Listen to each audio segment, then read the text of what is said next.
జగిత్యాల జిల్లాకు చెందిన ప్రముఖ ఉద్యమకారుడు, సీనియర్ జర్నలిస్ట్, హక్కుల సాధన పోరాట యోధుడు, తెలంగాణ జనసమితి జిల్లా అధ్యక్షుడు చుక్కా గంగారెడ్డి సేవారత్న నేషనల్ అవార్డు 2024కు ఎంపికయ్యారు.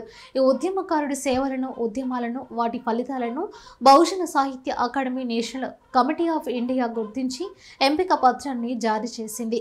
ఆదివారం సాయంత్రం హైదరాబాద్లోని జాతీయ కార్యాలయంలో జరిగిన ఓ ప్రత్యేక కార్యక్రమంలో award selection committee national chairman అయిన బహుజన సాహిత్య అకాడమీ జాతీయ అధ్యక్షుడు నల్ల రాధాకృష్ణ చేతుల మీదుగా సేవారత్న నేషనల్ అవార్డుకు ఎంపికైన పత్రాన్ని చుక్కా గంగారెడ్డికి అందజేసి అభినందించారు. ఫిబ్రవరి 11న ఆంధ్రప్రదేశ్లోని తిరుపతిలో నిర్వహించే బహుజన రైటర్స్ 7వ సౌత్ ఇండియా కాన్ఫరెన్స్ సందర్భంగా సేవారత్న నేషనల్ అవార్డును చుక్కా గంగారెడ్డికి అందజేస్తున్నట్టు నల్ల రాధాకృష్ణ ఒక ప్రకటనలో వెల్లడించారు.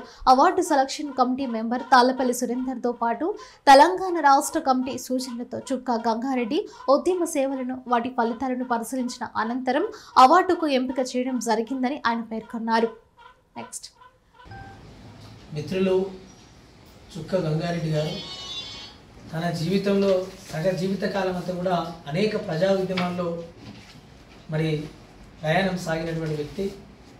జర్నలిస్ట్గా, రైట్ టు ఇన్ఫర్మేషన్ యాక్టివిస్ట్గా, తెలంగాణ ఉద్యమకారునిగా, అదేవిధంగా పౌర హక్కుల ఉద్యమంలోనూ అనేక ఉద్యమాల్లో వారు లేనట్టు ఉద్యమం లేదు. అనేక ఉద్యమాల్లో అనుభవం ఉన్నటువంటి వ్యక్తిగా అనేక సామాజిక సేవ కార్యక్రమాల్లో కూడా వారి యొక్క కృషి ఎంతో గొప్పనైనది. ఇవన్నీ విషయాలు దృష్టిలో ఉంచుకొని బహుజన సాహిత్య అకాడమీ నేషనల్ కమిటీ వారిని సేవారత్న నేషనల్ అవార్డుకు సెలెక్ట్ చేయడం జరిగింది.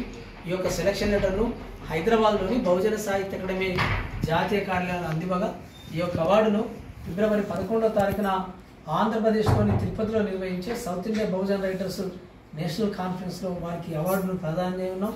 వారిని ఈ అవార్డుకు రికమెండ్ చేసినటువంటి రాష్ట్ర అధ్యక్షులు గౌతమ్ గారిని అభినందిస్తూ బహుజన సాహిత్య అకాడమీ నేషనల్ కమిటీ తరఫున వారికి శుభాకాంక్షలు.